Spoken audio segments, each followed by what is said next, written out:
Hello students, हम लोगों का टॉपिक सॉल्ट स्टार्ट हो चुका है और उसमें हम कुछ सॉल्ट्स पढ़ चुके हैं और आज की क्लास में हम स्टार्ट करने जा रहे हैं एक नया सॉल्ट, है ना। उसका नाम मैंने पहले ही आपके लिए लिख दिया है, देखिएगा ध्यान से। दिस इज़ बेकिंग सोडा, जो हम आज की क्लास में पढ़ेंगे और इसका फॉर्मूला आपके सामने लिखा हुआ है, आपको इसे याद भी रखना है। सोडियम बाइकार्बोनेट भी आप इसे बोल सकते हैं और सोडियम हाइड्रोजन कार्बोनेट भी बोल सकते हैं। इसके दो नाम होने का कारण आपको याद होगा, आपने पढ़ा था फर्स्ट चैप्टर में। ये जो HCO3 नेगेटिव आयन यहाँ पर प्रेजेंट है, this can be written as hydrogen carbonate and can also be written as bicarbonate. आप बाइकार्बोनेट भी बोल सकते हैं और हाइड्रोजन कार्बोनेट भी बोल सकते हैं। तो चलिए इसके बारे में पढ़ना शुरू करते हैं और शुरुआत हम करेंगे इसकी मेथड ऑफ प्रिपरेशन से, है ना। तो चलिए देखते हैं कि किस तरीके से इसको इंडस्ट्रीज में प्रिपेयर किया जाता है। तो हम क्या पढ़ने जा रहे हैं? हम पढ़ने जा रहे हैं मेथड ऑफ प्रिपरेशन। इसकी प्रिपरेशन मेथड हम पढ़ने जा रहे हैं, बहुत ध्यान से सुनिएगा। तो चलिए स्टार्ट करते हैं। इसको प्रिपेयर करने के लिए जो सॉल्यूशन आपको काम में लेना पड़ेगा, दिस इज ब्राइन सॉल्यूशन। भूले तो नहीं है ना brine solution. Brine solution is the aqueous solution of common salt. Common salt बहुत अच्छे से जानते हैं आप, this is sodium chloride. And when this sodium chloride is dissolved in water, then this concentrated cold, है ना, एक तो ठंडा होना चाहिए solution और concentrated होना चाहिए, that means salt उसमें थोड़ा ज़्यादा होना चाहिए, and this cold and concentrated brine solution has to be used for its preparation.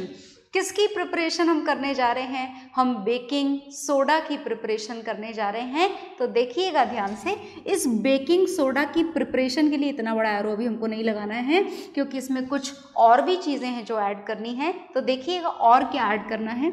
दूसरा इसमें ऐड करना है NH3। क्या आप पहचानते हैं NH3 को? Is this ammonium? No, it's ammonia, है ना। ये क्या है यहाँ पर NH3? NH3 is ammonia. Ammonia और अमोनियम आयन में डिफरेंस आपको पता होगा। NH3 is ammonia, NH4 positive ion is ammonium ion, right.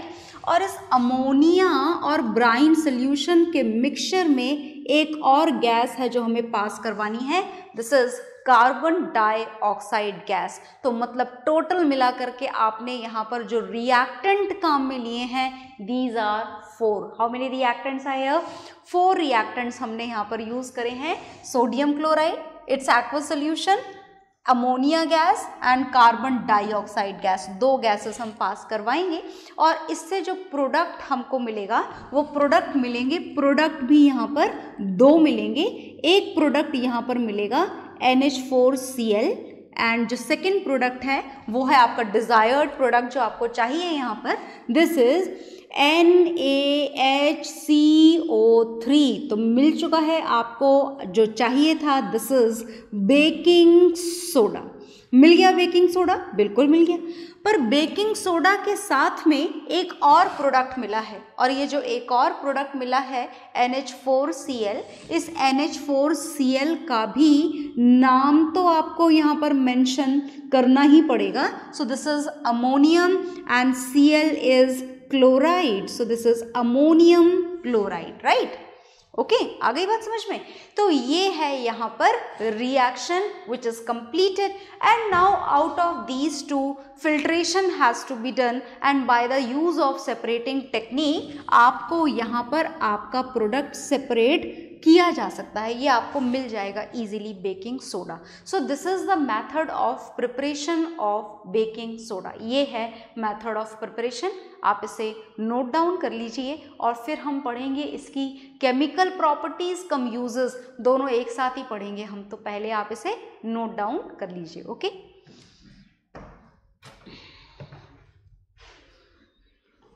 तो आपने नोट डाउन कर लिया होगा। अच्छा, ये रिएक्शन थोड़ी बड़ी सी रिएक्शन है, देखिए, और इस रिएक्शन को नोट डाउन करने के साथ साथ आपको इस रिएक्शन को लर्न भी करना पड़ेगा। ओके, तो अब हम क्या पढ़ने जा रहे हैं, हम इस बेकिंग सोडा के यूजेस पढ़ने जा रहे हैं।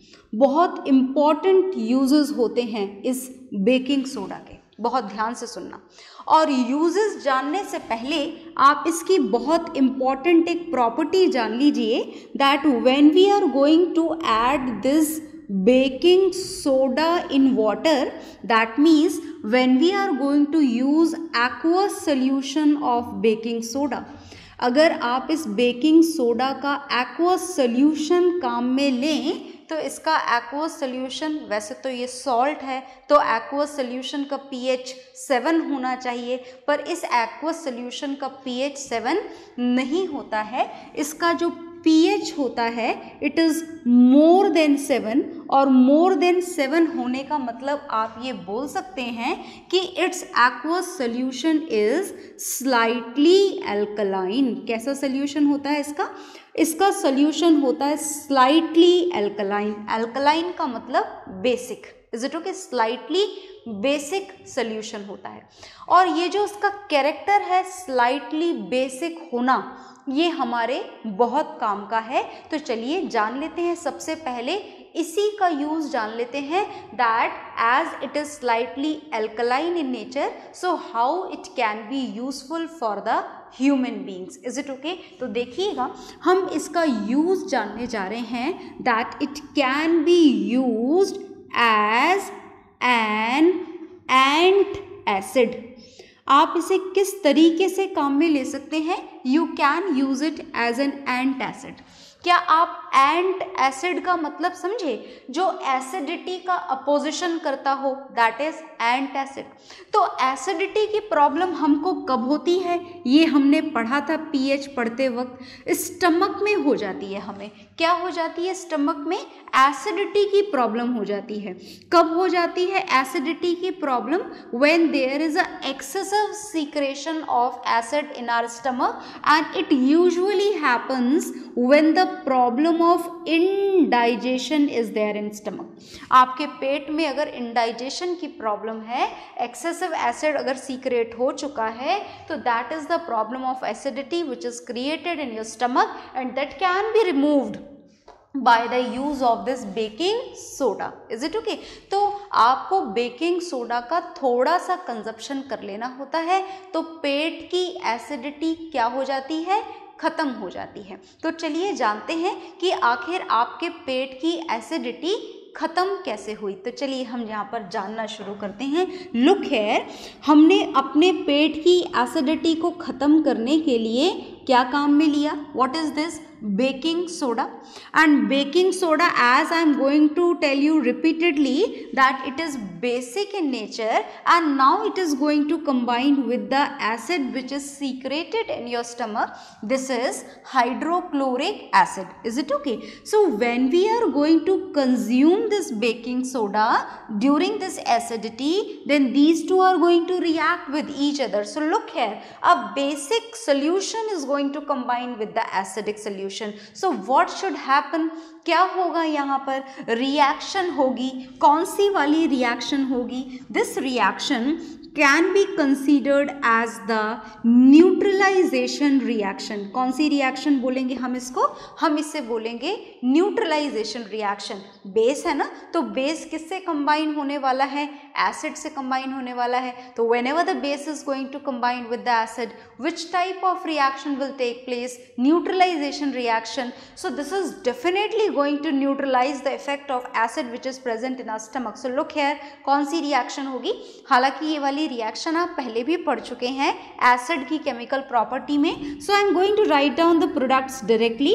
The first product which is formed is NaCl. कौन सा बनेगा पहला प्रोडक्ट? NaCl, sodium chloride. तो आपकी एसिडिटी तो खत्म, क्योंकि एसिड खत्म, एसिड की जगह क्या बन चुका है अब आपके पेट में? आपके पेट में बन चुका है common salt which is not at all going to irritate your stomach. Okay, तो अब देखिए जो सेकेंड प्रोडक्ट बनेगा वो बनेगा water, not at all harmful for your body. और जो थर्ड प्रोडक्ट बनेगा carbon dioxide gas, that is definitely going to remove throughout your body. Is it okay? तो ये carbon dioxide, water, sodium chloride, 3 product आपको यहाँ पर दिखाई दे रहे हैं। तीनों के नाम मैं यहाँ पर लिख देती हूँ। This is water and CO2 is carbon dioxide. Is it okay? चलिए, तो फाइनली अब आप प्रोडक्ट में देख सकते हैं कि जो रिएक्टेंट वाला एसिड था, जो रिएक्टेंट वाला बेस था, वो दोनों खत्म हो चुके हैं। कौन सी रिएक्शन हो चुकी है? Neutralization reaction. Nothing is left, no acid, no base. That means the problem, the irritation of your stomach, the acidity of your stomach is definitely going to rid of. Is it okay? खत्म हो चुकी है acidity. तो this in this way you can say this baking soda can be used as an antacid. Is it okay? तो note down कर लें आप दोनों पॉइंट्स को, फिर हम इस बेकिंग सोडा के कुछ और यूजेस देखेंगे। ओके, तो आपने नोट डाउन कर लिए होंगे। मैं आपको कुछ और यूजेस बताने जा रही हूँ। बेकिंग सोडा के यूजेस हम लोग देखने जा रहे हैं। बहुत ध्यान से सुनिएगा, बहुत इम्पॉर्टेंट है ये बेकिंग सोडा। और इसका जो नेक्स्ट यूज़ है वो बहुत ही यम्मी यूज़ है। सो लुक हेयर, हम इसका नेक्स्ट यूज़ पढ़ने जा रहे हैं। That it is used for the preparation of baking powder. ये बेकिंग पाउडर बनाने के काम में आता है। अब अगर आपको ये कंफ्यूजन है या कंफर्म है, कंफ्यूजन नहीं होता, हमें कंफर्म होता है that baking soda and baking powder are same, तो याद रखिएगा they are different. Baking soda and baking powder are different, बिल्कुल अलग होते हैं ये दोनों। जो बेकिंग पाउडर है इज अ मिक्सचर होता है जी। ये किसका मिक्सचर होता है? मिक्सचर होता है, रिएक्टेड कंपाउंड नहीं होता है। तो this baking powder is a mixture of baking soda and tartaric acid. Is it okay? ये इन दोनों का मिक्सचर होता है। कौन मिक्सचर होता है? Baking powder. चलो बढ़िया बात है कि बेकिंग पाउडर मिक्सचर होता है, पर क्या आप जानते हैं कि बेकिंग पाउडर का किसी भी चीज़ में क्या काम होता है, क्यों डालते हैं हम? अच्छा, ये तो हमें पता है कि baking powder is used for the preparation of cake और for anything which you want to make it fluffy, है ना। जिस भी चीज़ को आप फ्लफी बनाना चाहें, स्पॉन्जी बनाना चाहें, सॉफ्ट बनाना चाहें, इज इट ओके? आ गई बात समझ में? वहाँ पर आपको क्या ऐड कर देना होता है? वहाँ पर आपको ऐड कर देना होता है बेकिंग पाउडर। मतलब हमें ये क्लियर हो गया that baking powder is used to make the things fluffy, soft, spongy, आप जो भी बोलना चाहें वो बोलें। पर हम ये जानना चाहते हैं कि आखिर ये हुआ कैसे? How the cake is going to make fluffy, कैसे हुआ ये फ्लफीनेस, कैसे आई आपके केक में? बेकिंग पाउडर ने आखिर ऐसा क्या कमाल किया कि केक फ्लफी हो गया, है ना। तो चलो ये जानते हैं हम। और जानने के लिए देखो एक काम करते हैं कि हमने यहाँ पर लिया ये कंटेनर, इज इट ओके, जिसमें केक बनाने वाले हो आप, और ये डाल दिया आपने केक का बैटर। क्या डाला आपने? केक का बैटर डाला है। और अब आप इस केक के बैटर को क्या करने वाले हो? हीट करने वाले हो। और इस केक बैटर के साथ में आपने इसमें थोड़ा सा क्या डाला है? बेकिंग पाउडर भी डाला है। Is it okay? अब आप बोलोगे मैंने तो सिर्फ एक ही कंपोजिशन लिखा है। Yes, we are going to learn the use of this only. पहले हम इसी का यूज देखेंगे। अब आपने आपके केक के बैटर में क्या डाल दिया है? आपने आपके केक के बैटर में डाल दिया है बेकिंग सोडा। आ गई बात समझ में? और देखो, केक को प्रिपेयर करना है तो हीट तो आपको करना ही पड़ेगा। मतलब आप जब केक के बैटर को हीट करोगे तो NaHCO3 भी हीट होगा, होगा नहीं होगा? डेफिनेटली हीट होगा। और जब ये भी हीट होगा तो पता है इसका क्या होता है? बहुत ध्यान से देखना, इसका डीकम्पोजिशन होता है। क्या होने जा रहा है इस बेकिंग सोडा का? ये जो बेकिंग सोडा आपने लिया है, when you are going to heat it in the preparation of cake, then this baking soda is going to thermally decompose. क्या होने वाला है इस बेकिंग सोडा का? इसका थर्मल डीकम्पोजिशन होने वाला है। बहुत ध्यान से देखना। और इस थर्मल डीकम्पोजिशन के थ्रू ये NaHCO3 चेंज होगा Na2CO3 में। What is this Na2CO3? This Na2CO3 is sodium carbonate. बहुत ध्यान से देखना। और सोडियम कार्बोनेट के साथ में एक प्रोडक्ट और मिलेगा, दिस इज वाटर। और एक प्रोडक्ट और मिलेगा, this is carbon dioxide gas. तो 3 प्रोडक्ट मिल रहे हैं। तो तीनों का कोई ना कोई रोल होगा, बिल्कुल तीनों का कोई ना कोई रोल है। इसका तो एक बहुत ही गंदा रोल है, वो मैं आपको बाद में बताऊंगी। Is it okay? पानी का ऐसा कोई रोल नहीं है, वो उसी में मिक्स हो जाएगा। और तीसरा ये जो कार्बन डाइऑक्साइड है, this is the thing which is going to make the cake fluffy. क्योंकि whenever this carbon dioxide is removed through any substance, then it always eliminates with the bubbles. Carbon dioxide का elimination हमेशा कैसे होता है? ये gas हमेशा कैसे निकलती है? ये गैस हमेशा बबल्स के साथ में निकलती है। कैसे निकलती है? बबल्स के साथ में। तो देखो यहाँ पर भी बबल्स के साथ निकलेगी। ये बबल्स, ये बबल्स, ये बबल्स के साथ निकल रही है। कौन सी गैस निकल रही है? Carbon dioxide gas. और इन बबल्स की वजह से आपका केक फूल जाएगा, क्योंकि बबल्स ने बहुत सारी जगह कवर कर ली है। And because of the presence of these bubbles your cake will be fluffy। आ गया समझ में? तो केक फ्लफी किसकी वजह से हुआ? केक फ्लफी हुआ इस लिबरेटेड कार्बन डाइऑक्साइड गैस की वजह से, क्योंकि बबल्स के साथ निकली तो केक फूलता चला गया, और फूलता चला गया तो कैसा हो गया? फ्लफी हो गया। आ गई बात समझ में? अब मैंने आपको बोला था कि इसका एक बहुत गंदा यूज है। यस, बहुत गंदा यूज है इसका केक में। पता है क्या होगा? कि ये जो सोडियम कार्बोनेट है, मैं यहाँ लिख रही हूँ, ये नेक्स्ट पार्ट है आपके रिएक्शन का। ये फर्स्ट पार्ट था। ये सोडियम कार्बोनेट आपके केक को बिटर बना देता है। Is it okay? It makes the cake bitter, कड़वा बना देता है। तो अब क्या करें? कड़वा केक खाओगे क्या? No, not at all. तो लुक हियर, इस बिटरनेस को रिमूव करने के लिए the sodium carbonate has to be treated with the another component of baking powder which is tartaric acid। is it okay? so look here, तो हम यहाँ पर इसमें क्या ऐड करते हैं? tartaric acid ऐड करते हैं। we are not at all going to write down the reaction as you don't need to write it, you just listen to me and try to understand the concept। तो ये जो bitterness है, this is due to the sodium carbonate. This bitterness, this effect of sodium carbonate will be neutralizes by the reaction of this sodium carbonate with tartaric acid, as this is again basic in nature and this is acidic in nature. So neutralization will be done and the taste, the bitter taste will be also neutralizes। वो क्या हो जाएगा? Neutralise हो जाएगा। किसका test neutralize हो जाएगा? Sodium carbonate का बिटर टेस्ट। कैसे न्यूट्रलाइज हुआ? As it is basic in nature, this is acidic in nature, so again a base is going to combine with the acid, so the neutralisation reaction will be done and this neutralization reaction will be helpful in removing the bitterness which is produced due to the sodium carbonate। is it okay? तो कारण समझ में आ गया?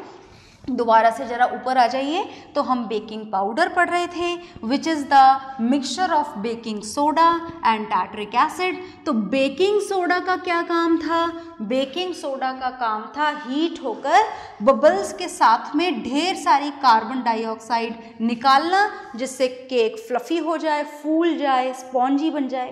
Tartaric acid का क्या काम था? इस प्रोड्यूस्ड कंपाउंड की बिटरनेस को न्यूट्रलाइज करना। आ गई बात समझ में? So in this way this baking powder is helpful in making the cake fluffy. Okay, तो note down the reactions and note down the functions of both of the components of this baking powder, then we will know one more use of this baking soda। is it okay? तो फिलहाल आप इसे note down कर लीजिए। Okay,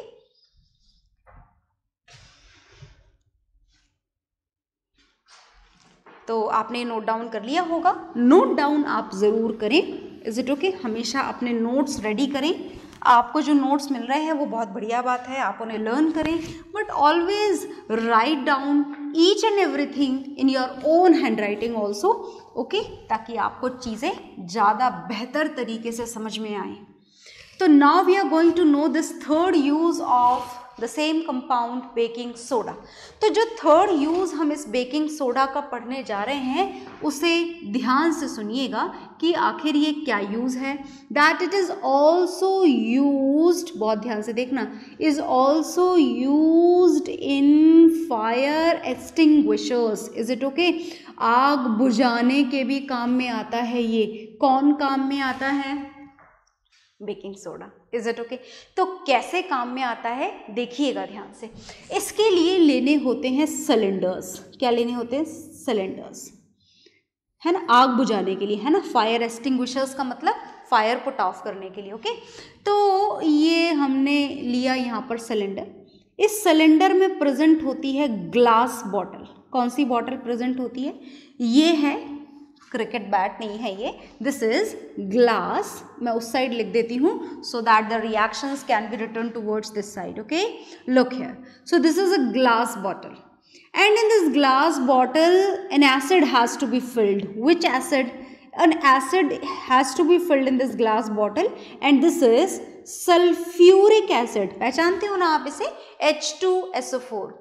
And in this lower position in this complete cylinder NaHCO3 which is baking soda, this has to be filled and it is connected with a knob. ये knob से connected होता है, इस तरीके से connected होता है कि आप इसे खींचो और ये मर्जी होने पर, ज़रूरत पड़ने पर, मर्जी नहीं ज़रूरत पड़ने पर ये ग्लास बॉटल टूट जाए। और ये ग्लास बॉटल टूटेगी अगर, तो क्या होगा? तो होगा ये कि H2SO4 किससे कंबाइन होगा? NaHCO3 से कंबाइन होगा, है ना। तो चलिए कंबाइन करते हैं, देखिएगा ध्यान से। What would happen if these two are going to react? तो आग कैसे बुझेगी हम ये जानने जा रहे हैं। मतलब ये जो NaHCO3 है ये किससे रिएक्शन करने वाला है? ये रिएक्शन करने वाला है सल्फ्यूरिक एसिड से, राइट। और ये रिएक्शन आप पढ़ चुके हैं एसिड की केमिकल प्रॉपर्टी में, reaction of acids with metal carbonate और मेटल बाइकार्बोनेट, वहाँ पढ़ चुके हैं आप, है ना। आप चाहें तो दोबारा से पेजेस को टर्न करके ढूंढें आपने क्या पढ़ा था। तो when these two are going to combine with each other then the first product formed is Na2SO4। Reaction आप बैलेंस करके ही लिखें हमेशा ही, ओके। तो this is Na2SO4 and plus second product is water and third product is carbon dioxide gas। तो जब कहीं आग लगी है तो आपका काम है इसकी नॉब को खींच करके इस ग्लास बॉटल को तोड़ना और सल्फ्यूरिक एसिड को इसमें मिक्स करना। किस में मिक्स करना? बेकिंग सोडा में मिक्स करना। और जब ये दोनों रिएक्शन करेंगे तो हमारे पास में कितने प्रोडक्ट मिल रहे हैं? 3 प्रोडक्ट। कौन कौन से 3 प्रोडक्ट? सोडियम सल्फेट काम का है? नहीं। पानी काम का है? नहीं। पानी काम का नहीं है? नहीं। यहाँ पर हम जो आग बुझाने जा रहे हैं वो इस पानी से बुझने वाली नहीं है। Is it okay? तो फिर हम किससे बुझाएंगे? लुक हियर, उसके लिए हम यहाँ पर इस थर्ड प्रोडक्ट को काम में लेंगे and this third product is carbon dioxide.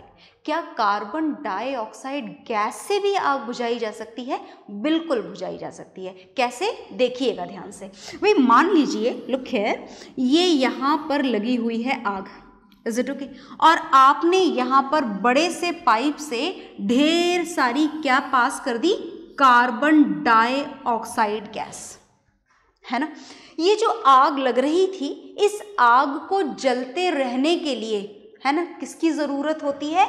Oxygen gas की। अगर आप एक मैच स्टिक भी जलाओ ना तो उसे जलाने के लिए भी आपको किसकी ज़रूरत होती है? ऑक्सीजन गैस की। एज ऑक्सीजन गैस सपोर्ट्स इन कंबशन, है ना। कोई सी भी चीज़ जलेगी कब? जब ऑक्सीजन गैस होगी। अब आपने क्या करा? पहले तो इसे मिल रही थी ऑक्सीजन गैस, अब आपने इसके ऊपर ढेर सारी कार्बन डाइऑक्साइड पास कर दी। कार्बन डाइऑक्साइड ने इस फायर को पूरी तरीके से कवर कर लिया, मतलब फायर रह गई नीचे और ऑक्सीजन ऊपर और बीच में कार्बन डाइऑक्साइड गैस। मतलब अब इसको जलने के लिए ऑक्सीजन की जो सप्लाई है वो नहीं हो पा रही, और ऑक्सीजन की सप्लाई बंद, फायर अपने आप बंद। Is it okay? तो in this way this carbon dioxide is helpful. Is it okay? और इस तरीके से हम फायर एक्सटिंग्विशर्स में क्या काम में लेते हैं? हम काम में लेते हैं baking soda. So note down this reaction, note down करेंगे आप इस रिएक्शन को।